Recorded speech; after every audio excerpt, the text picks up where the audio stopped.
Bob Rossett. Bob Rossett. If you're going to take my spot, Bob Rossett.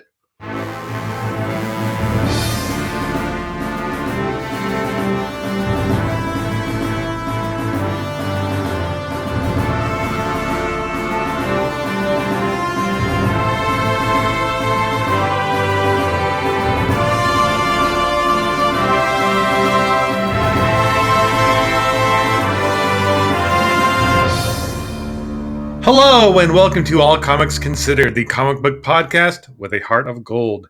Tonight your hosts are Marty and Tim, that's me, and we'll be talking about comics for the young and the young at heart. Tim is also playing the role of Marty tonight, so I don't know what that means. Why would I take that means you're tired and sad. Oh.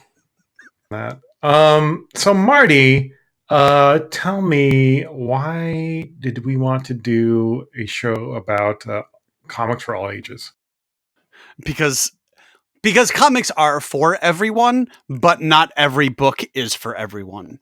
So, as a huge fan of Daredevil, I don't want my nephew reading Frank Miller Daredevil now and not without some guidance when he's older. Same thing with Batman books. Like, I can't think of a lot of Batman books that are all ages. Even Batman the Animated Series, they came with you have to be at least 7 years old, but I'm not sure I'd let a 7-year-old watch Batman the Animated Series. Like, it's not all ages. That doesn't mean all ages has to be like saccharine and sweet. It's just there's so much violence in Batman that I'm a little bit perturbed by it. So we wanted to add books that are more along the lines of all ages content, just because it's one, there's some really good stories out there for this kind of in this genre. And also, I think we need a palate cleanser. Like, I don't know about you, but like, left to my own devices, I would just eat all the cynical, sour, bitter things I could get my hands on, media wise. And it just sets me off on a cycle. And I think this is a nice forced injection of sunlight into our media diets. Well, you know me, I'm definitely not like that. Mm-hmm. One of my favorite shows is The Good Place. I adore Squirrel Girl. Give me some lighthearted fantasy and escapism, and I'll be a happy guy. So why do you think we picked this topic? We picked this topic because, dear listeners, every so often we have decided that we are going to do what we call a light show. And it's not a laser light show. It's going to be one, like Marty said, it's going to be a palate cleanser. We're going to talk about things that aren't going to be weighing heavily on our minds. Mm-hmm. And this is our first quote unquote light show. Because I know Nick, who helped create this new format, is big on this idea of more positivity, because he also has a tendency towards the dark and the macabre. So here we go. And here's hoping I pronounced that M word right. Marty, why don't you go first and tell us about which all ages comic you want to review? So, when I think all ages content, and I go through this a lot when I take my niece and my nephew to my local store, First Aid Comics on Taylor. If you're in Chicago, check it out. I go through their books, and there's Spider-Man. There's all ages Spider-Man books, which I'm not a huge fan of. There's their Weird Avengers line that is also not doing so much for me. SpongeBob, My Little Pony, which is pretty good, but my niece doesn't really care for My Little Pony, and neither does my nephew. So I don't pick them up. But when I saw Superman Smashes the Klan, I was like, I wonder if this is an all ages book. Like, because right now, you could probably even argue that Bendis's that there have been entire issues of Bendis' Superman run that were all ages appropriate. But Superman Smashes the Klan is geared for ages 7 and up. It is adapted and written by Gene Luen Yang, who wrote a handful of other great books. He did Chinese Superman. He did Chinese Superman. I knew he did Chinese Superman. He also wrote Secret Coders, The Shadow Hero, some Avatar books. His own works include Boxers and Saints, Prime Baby, Strange Tales, the Rosary comic book, and some nursery rhyme comics, also Shattered. There will be a link to his wonderful page in our show notes. One of the most important books he's written was American Born Chinese, yes, which I think I've talked about on the show. Mm-hmm. And if you've not read it, listeners, read that. We definitely have talked about that on the show before. It is drawn by Guirhuru, a Japanese artist, and it very much has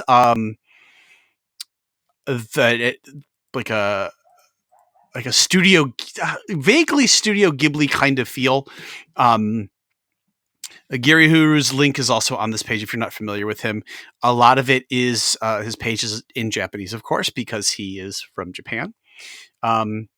It's actually Guirhuru is the name of an artist duo. Pencils and inks are typically done by Sasuke and a coloring by Kwano. So they work together and make cool shit. Which is not an all ages appropriate word, and then lettered by Janice Chiang, who is an Eisner Award winning letterer who owns her own lettering studio and does a lot of great work in every single comic book company that is out there today. Boom and Vault included, I believe. And so these creators got together and adapted a comic, not a comic book, but actually an audio play that was done when Superman was the greatest thing on the airwaves. This is back in 1946, shortly after, it's inspired by the 1940s radio serial where the Clan of the Fiery Cross, where Superman beats up the Klan because the Klan has had a resurgence at that time in the Americas as well. The plot for Superman Smashes the Klan centers around the Lee family, who has moved from Metropolis' Chinatown to the center of Metropolis. And while Dr. Lee is greeted warmly, and his oldest son is welcomed warmly and is immediately welcomed as one of the cool kids on the block. His youngest daughter, Roberta, and his wife are left out in the cold. However, Roberta is incredibly observant, and she's going to be coming to her brother's rescue. Part of the plot also involves Superman coming to grips with who his parents are and what his history is. It is beautifully drawn and colored. There's a little bit of some scary stuff when you see the aliens looking at Clark and talking to them in some sort of gibberish language. But what's really great about this is that it starts off with Superman fighting a guy in power armor that is based on kryptonite, but it appears that this is before we know how kryptonite affects Superman, because he doesn't know what it is, and he actually has hallucinations and is weaker by it. And there's also a plot where a young boy is drafted into the Clan of the Fiery Cross by his uncle, who is very upset that this Chinese man has taken a good white person's job, which is not true. Dr. Lee didn't take anybody's job, but people are already being mean about it. The kid that is being drafted is a nuanced character, and he's also upset that Dr. Lee's oldest boy, Tommy, was replaced him as the star pitcher. So it's very golden age kind of feel, but with a particularly good set of messages today regarding Superman, the Klan, fascism, racism. It's lovely. So just to clarify, at the start of your segment, you said that this was not a comic book; it was a periodical, it was a radio show. But it is in fact a comic book. It is a comic book. It's a comic book in 3 issues. It's inspired by, and Gene Luen Yang wrote a wonderful essay in the back about hearing this radio play, back in the day, about like this. That part is part of the audio drama that a Chinese family is moving to Metropolis, and how Superman treats them like they're people, which shouldn't be that big of a deal, but it consistently is.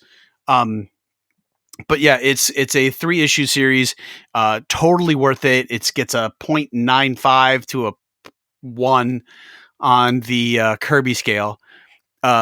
Mostly because it strikes me, it's like it's the best of what you want to see in a Superman story, right?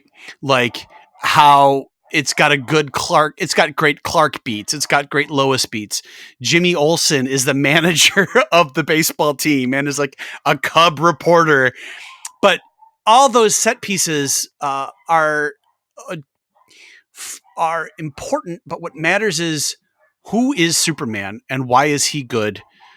So listeners, even my dogs love Superman. Like Sophie and Shotzi are big fans of Superman.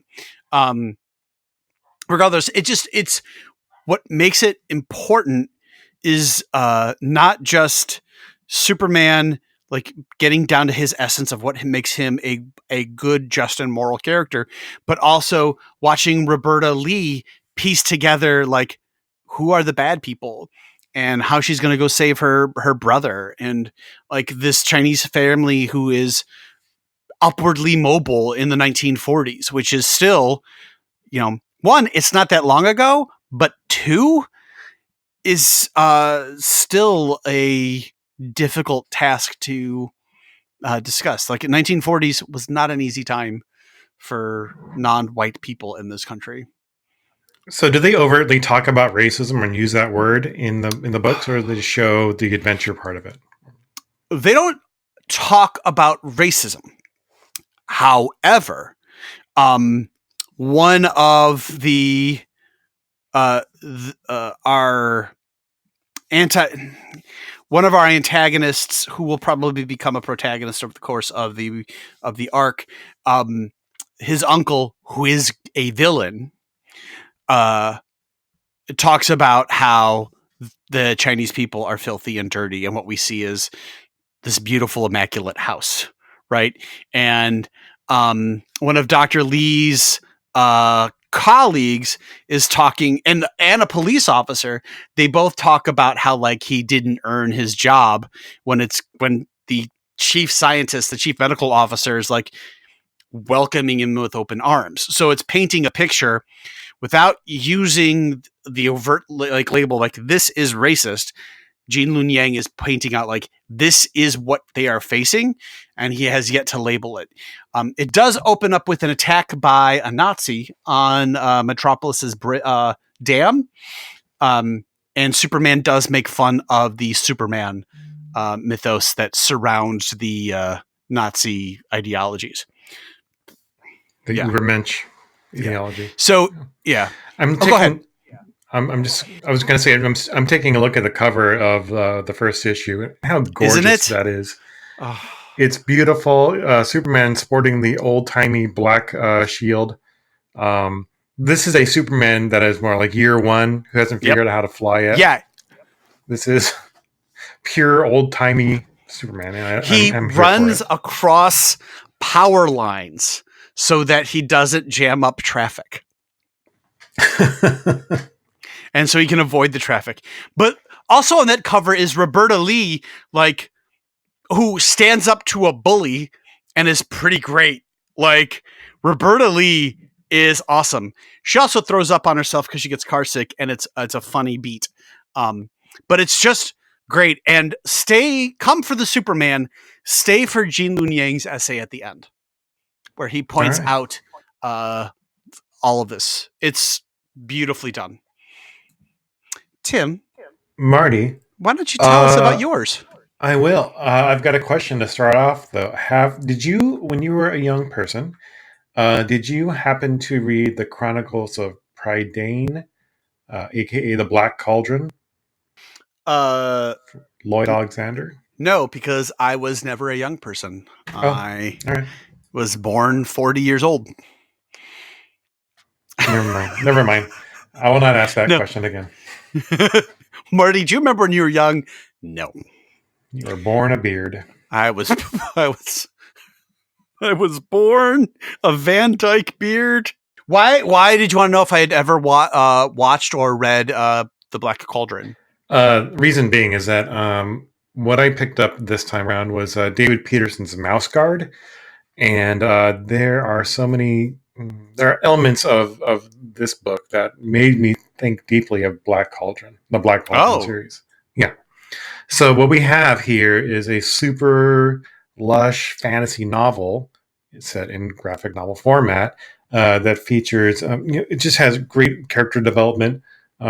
Visually, it is stunning. The colors are just deep, and the artwork will draw you right in.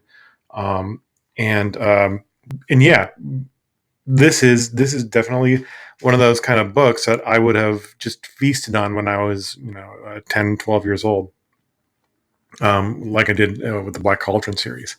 The naming conventions remind me of the sort of pseudo-Celtic feel that series had, the Black Cauldron series had. So that called me back to it as well. Mouse Guard it's just a straight up fantasy novel. And of course, the word mouse guard, the phrase mouse guard, will let you know that the heroes or the protagonists of the series are mice.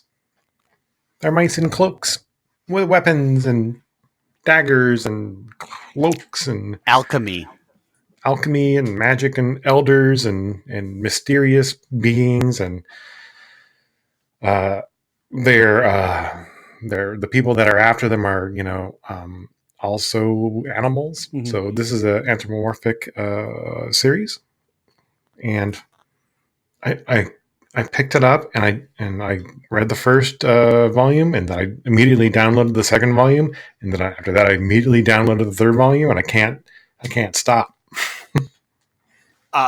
Yeah, I actually had a Mouse Guard role-playing game. I got it. We actually played a couple sessions, and I got it for my my birthday a couple years ago. The first time I turned 40, I guess.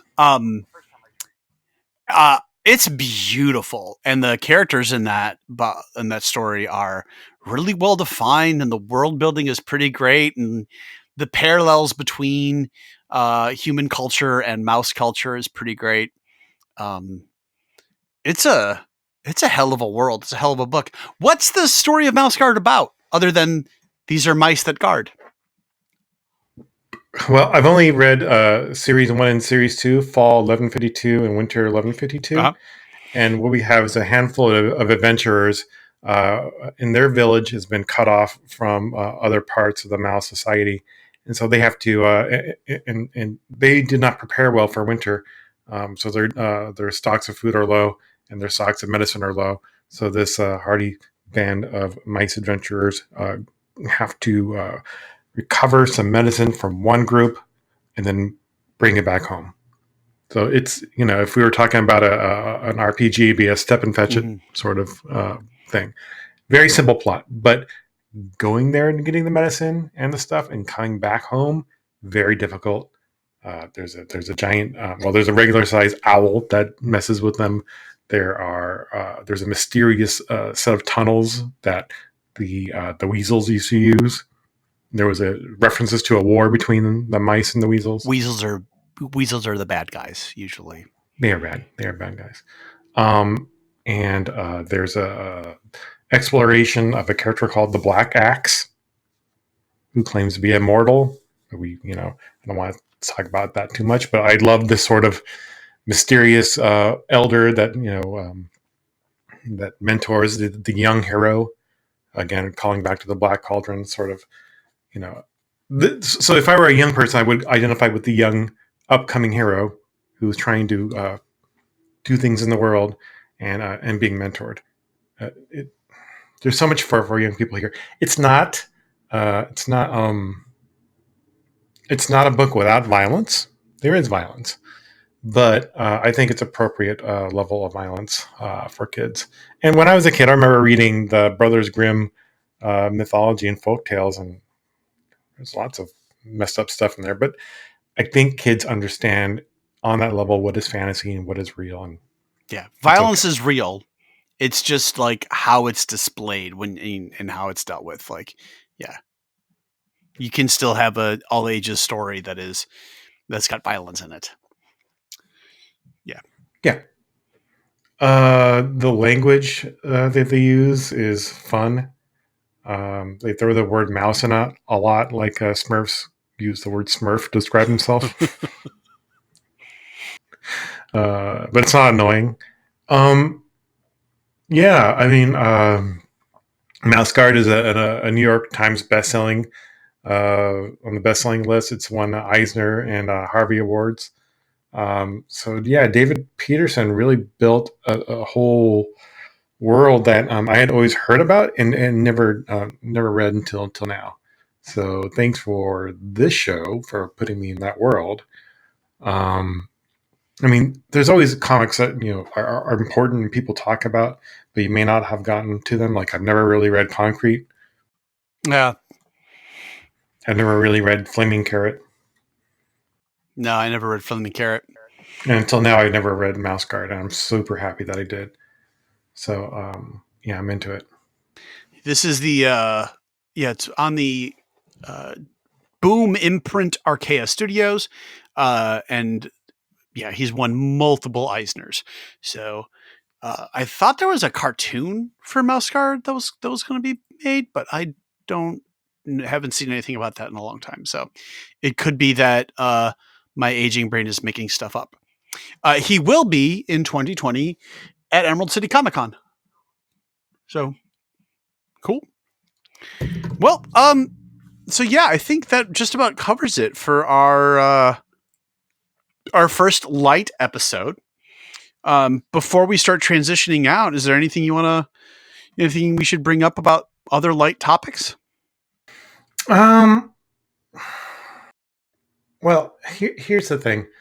One of the reasons why we're doing this is that at ACC, one of our cornerstones, one of our touchstones, is that we need to be gate openers into the world of comics, right?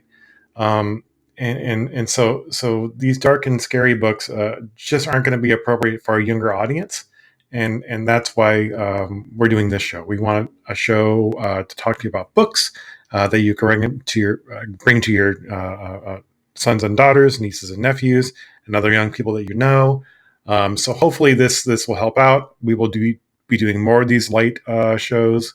Hopefully we'll be introducing more books to parents and guardians that can deliver comics to young people, because we want them to be a part of this.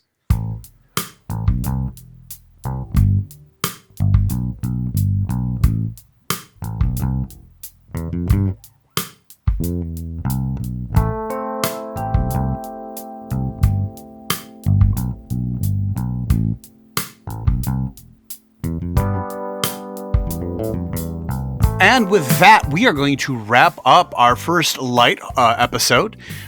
As usual, we want to give a huge thanks to Steve Jacoby, the beautiful and talented man who puts together all of our sound editing and our theme songs and deletes all the stuff that we would rather not be on the internet. If you had a good time listening about all ages comics and you learned a thing or two, you can share this episode with your friends, just by saying, hey, go check out this podcast. You could also leave us a rating saying this was a great episode wherever you downloaded this podcast, be it Apple Podcast, Stitcher, Spotify, Radio, Google, wherever. If you want to do more than just share and review, we're also over at Patreon at All Comics Considered. Every dollar you share with us goes towards building our amazing community. Now, if we've made a mistake and you want to let us know about it, you can email us at lockjaw@allcomicsconsidered.com.